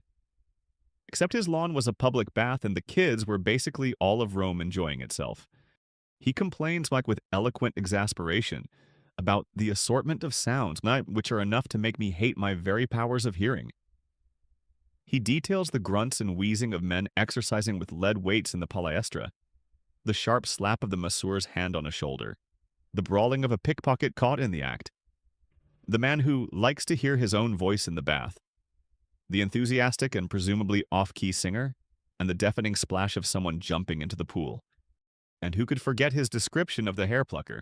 A truly quirky and memorable tidbit, the hair plucker with his shrill, penetrating cry, that he may be noticed never silent except when he is plucking armpits and making his victim yell instead. Seneca's account, while filtered through his stoic desire for tranquility and his disapproval of what he saw as excessive indulgence, gives us an unparalleled, almost visceral sense of the sheer, unadulterated noisiness and busyness of a Roman bath. Then you have the witty, observant epigrams of Martial. He was like the gossip columnist and social satirist of ancient Rome, and the baths were one of his favorite hunting grounds for material. His short, sharp poems capture a cast of memorable bathhouse characters, the man who recites terrible poetry to a captive audience in the pools, the old woman trying desperately to look young with cosmetics that run in the steam, the social climber trying to attach himself to wealthier patrons, the athlete overly proud of his physique. Martial's verses are filled with the vanities, the absurdities, and the everyday human dramas that played out against the backdrop of the thermae. Spotted. One might imagine Martial tweeting had Twitter existed in first-century Rome. Senator Putin's attempting to impress a new acquaintance with his less-than-impressive strigiling technique in the caldarium. Awkward Nextiyaja Roman baths, Jack's social fail.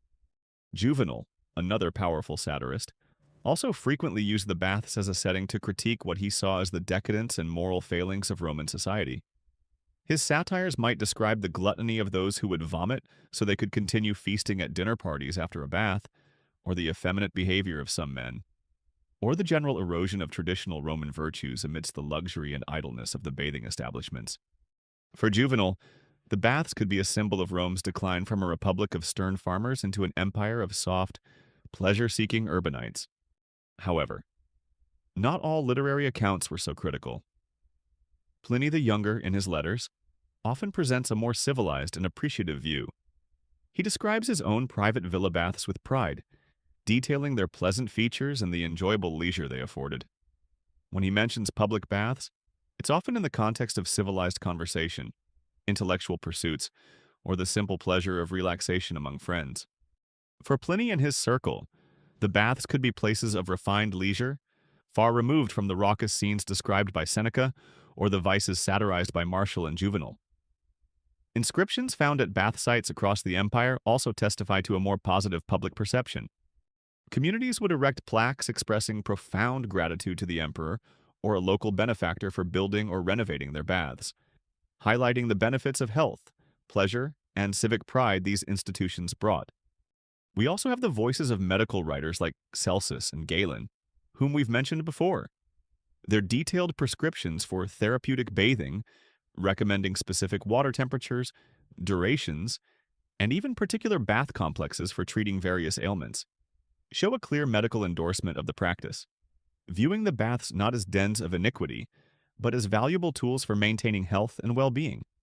But what about the voices of ordinary, everyday Romans, those who didn't write philosophical treatises or satirical poems?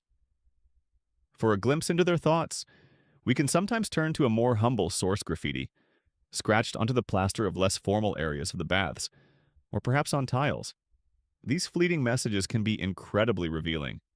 You might find simple declarations like, "Gaius was here," or Secundus bathed on the Ides of March. Sometimes there are crude drawings, boasts about athletic prowess, complaints about the service, or even declarations of love or longing. The water in the frigidarium is really cold today, and Marcus owes me 5 denarii, the authentic, unvarnished voice of the Roman bather, probably misspelled, right next to a hastily drawn caricature of a gladiator. These scribblings offer a direct, unmediated connection to the common people who use these facilities daily. It's a mainstream historical fact, however, that the vast majority of Roman literary sources that describe daily life, including the vibrant culture of the baths, come from the perspective of a relatively small, wealthy, male, educated elite. This means our understanding of the experiences of women, the urban poor, enslaved individuals working in the baths, or people in the far-flung provinces is often filtered through their eyes, or less directly represented. We hear Seneca's complaints about the noise, but not the song of the bath attendant he mentions. We read Martial's mockery of social types, but rarely the inner thoughts of those being mocked. Classicists and social historians, therefore, continue to debate how to interpret these often satirical or moralizing literary accounts of Roman baths. How much do they reflect the everyday reality for most bathers? And how much represents carefully constructed literary exaggeration, well-worn satirical tropes designed to entertain or make a philosophical point, or the anxieties of a particular social class about changing customs and public behavior? It's a complex puzzle, trying to separate the reality from the rhetoric. What emerges, though, is a rich and varied tapestry of voices. From the high-minded philosopher seeking quiet contemplation to the street-smart poet looking for his next subject. From the grateful citizen thanking a benefactor to the anonymous bather scratching their name on a wall. The Romans clearly had a lot to say and feel about their baths. These institutions were undeniably central to their way of life, sources of immense pleasure, vital social connection, and, for some, considerable irritation or moral concern. After hearing all those vibrant, sometimes cantankerous, Roman voices echoing from the past, from Seneca grumbling about the noise to Martial penning witty epigrams about the bathhouse characters, as we did in Section 13, and after immersing ourselves so thoroughly in the daily ritual of the Thermae, it's a rather sobering thought to consider that this incredibly central, deeply ingrained institution didn't last forever. Like all empires, even the daily Roman habit of soaking, strigiling, and socializing amid steam and marble eventually faced its long, slow twilight in the western part of the Roman world. The bustling, noisy, fragrant heart of Roman urban life would, over centuries, gradually fall silent. This decline wasn't a sudden event, not like a switch being flicked off. It was a complex, creeping process, unfolding at different speeds in different regions from roughly the 3rd or 4th century AD onwards, particularly in the Western Roman Empire. Several interwoven factors contributed to the fading of this once ubiquitous culture. Firstly, there were significant economic pressures. Remember those magnificent aqueducts bringing in rivers of water, and those fuel-hungry hypocaust systems that kept the rooms so delightfully warm.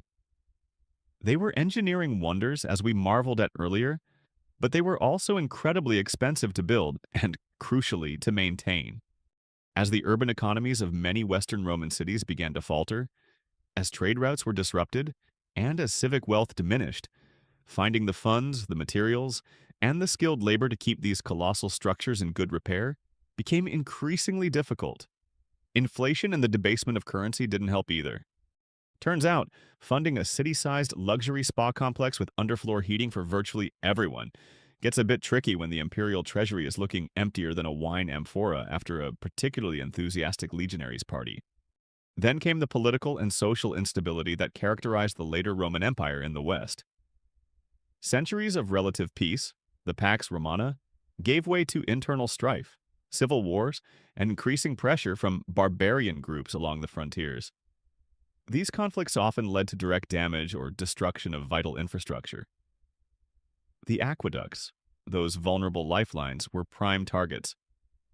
A mainstream historical fact is that the cutting of the aqueducts supplying the city of Rome itself by Gothic invaders during the protracted Gothic War in the 6th century AD dealt a catastrophic blow to the functioning of the capital's massive Thermae. Without a reliable, copious water supply, these baths simply couldn't operate. Cities shrank, populations shifted, and the centralized imperial power that had once funded and organized the construction and upkeep of these public amenities weakened considerably. Perhaps one of the most profound and often discussed factors was the rise of Christianity and the accompanying shift in moral and social attitudes. As we touched upon when discussing scandals, early Christian writers and leaders often viewed the public baths with suspicion, if not outright hostility. They criticized the perceived decadence, the emphasis on bodily pleasure, the public nudity which they associated with pagan shamelessness, and the potential for immoral behavior. The focus of the new faith was more on spiritual purity and asceticism, rather than on the elaborate care and indulgence of the physical body that the baths represented. Suddenly, lounging around naked with hundreds of your fellow citizens, discussing philosophy, getting oiled, and enjoying a steam wasn't necessarily seen as the peak of civilized leisure anymore. It was increasingly framed by some as, "Brother, shouldn't you perhaps be praying for your immortal soul? Or at the very least considering some trousers?" This changing religious and moral landscape gradually influenced social norms.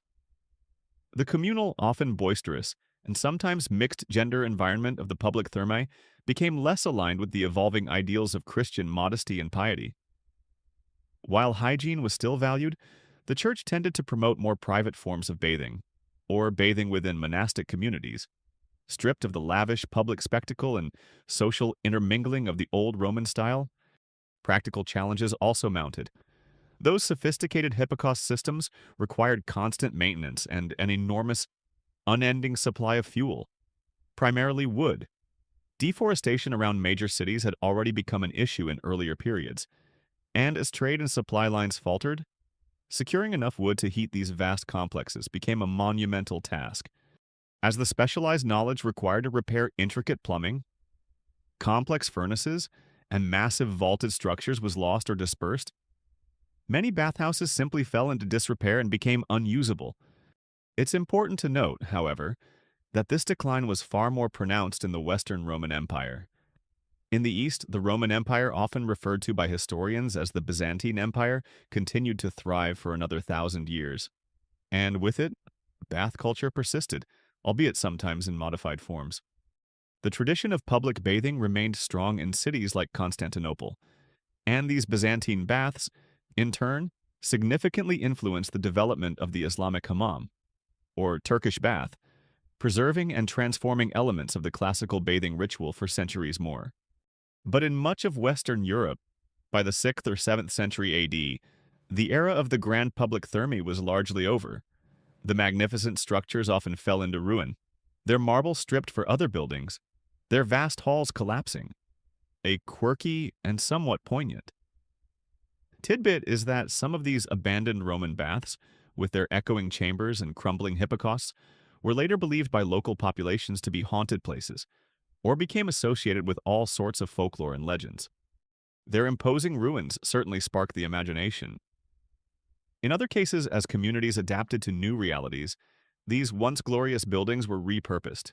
Perhaps a section converted into a church, parts used as fortifications, or, more humbly, their sturdy walls providing shelter for squatters and their livestock. Imagine your local luxury spa, a testament to modern indulgence, eventually being turned into a makeshift fortress or, even more ignominiously, a well-ventilated goat pen. It's a bit of a step down from shimmering mosaics and statues of emperors, you have to admit.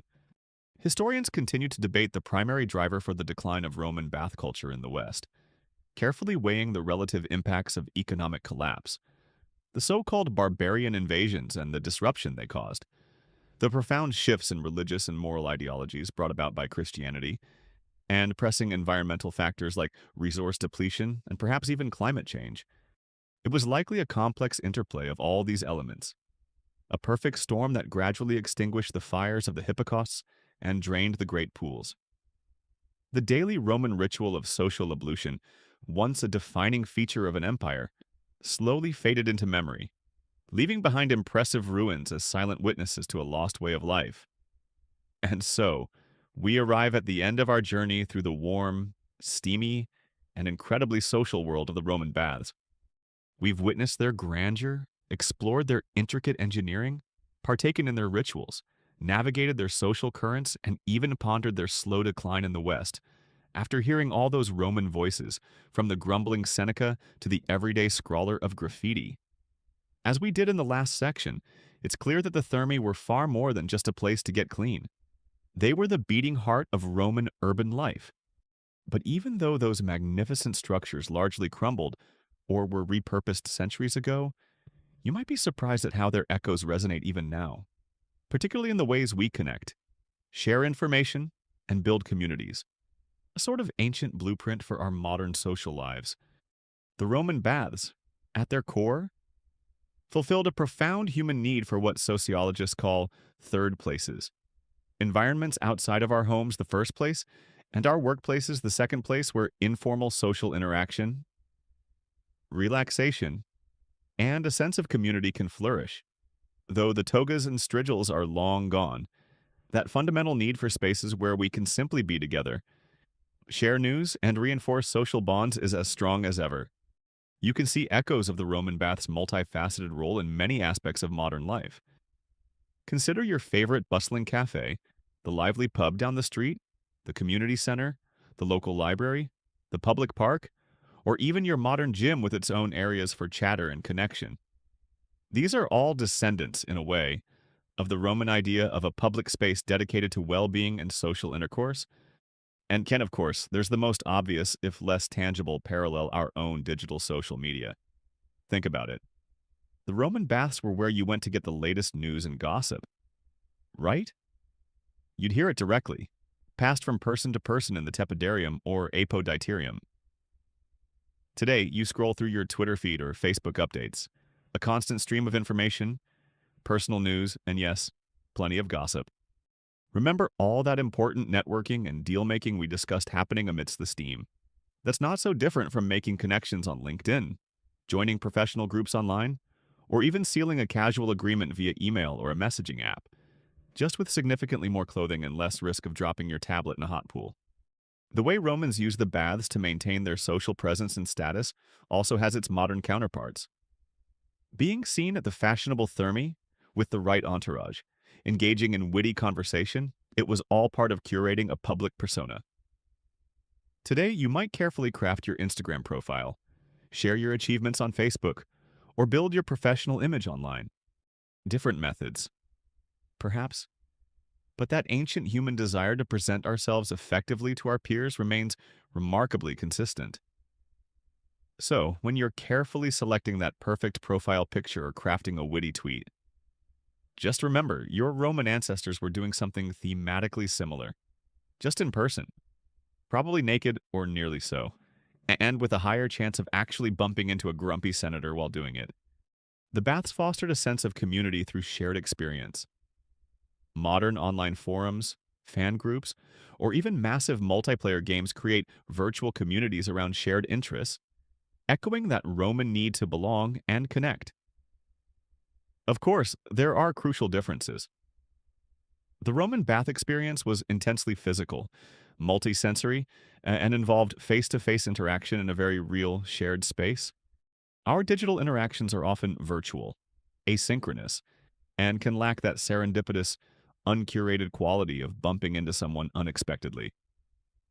Urban planners and sociologists continue to debate whether modern digital third places can truly replicate the rich, multisensory, and often unplanned social encounters that characterized physical communal spaces like the Roman Thermae, or if something fundamental is indeed lost in the transition to purely virtual environments. But the legacy isn't just conceptual.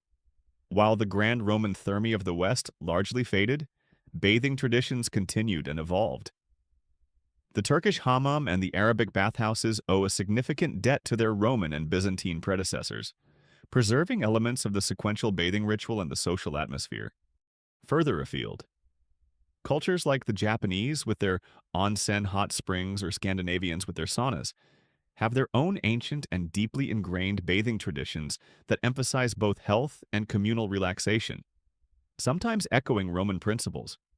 Modern spas, with their focus on health, wellness, and luxurious pampering, are in some ways descendants too, though they often cater to a more private, individual experience rather than the boisterous, public social scene of a Roman therme.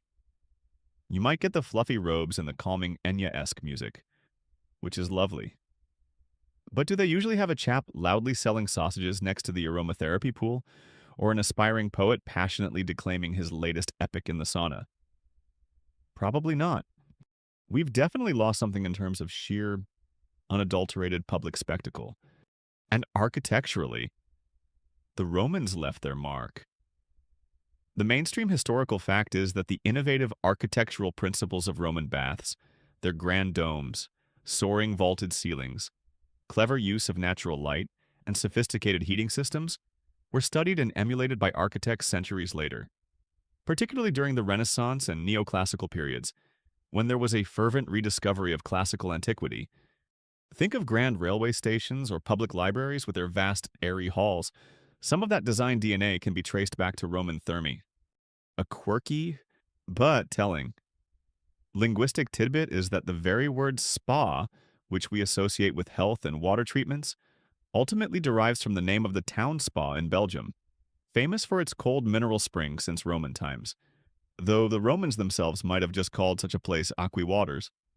And it's no coincidence that many modern fitness centers, perhaps without even consciously realizing the historical precedent, combine exercise facilities with pools, saunas, and steam rooms, directly echoing that Roman integration of physical exertion and therapeutic bathing. So, while the specific institution of the Roman public bath may have largely vanished from Western Europe, the human needs it so brilliantly catered to, for cleanliness, for health, for community, for information, for a place to see and be seen, these are timeless. The Roman thermae in all their steamy, noisy, social glory stand as a testament to a civilization that understood, perhaps better than many, since the vital importance of accessible public spaces for the well-being of its citizens.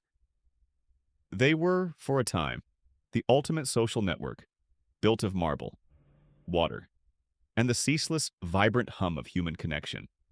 And now, as our exploration of these ancient Roman gathering places gently concludes, let the images of sunlit palaestras and shadowy, steamy caldariums begin to soften and drift away. The murmur of countless Latin conversations, the splash of water in marble pools, the distant cries of vendors, all these sounds can now fade into a comfortable, peaceful quiet. You've journeyed through a world where bathing was an art, a necessity, and a profound social ritual, a daily immersion in the very fabric of Roman life.